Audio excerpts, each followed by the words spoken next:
لأجلك يا ربي نسعى بلا توان وتحلو طريق الخطر نسير وننشر نور الهدى ونقفو تعاليم خير البشر لأجلك يا ربي نسعى بلا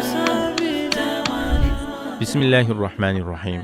Allohga eng sevimli bo'lgan amallardan biri musulmonning qalbiga quvonch olib kirishlikdir. G'azodagi birodarlaringiz hozir juda og'ir sharoitda yashamoqdalar. Uy-joy yo'qligi sababli ko'plab oilalar jazirama issiq va sovuq tunlardan himoya qiluvchi boshpanasiz qolganlar. Bugun 2026-yil 23-aprel haftaning payshanba kuni.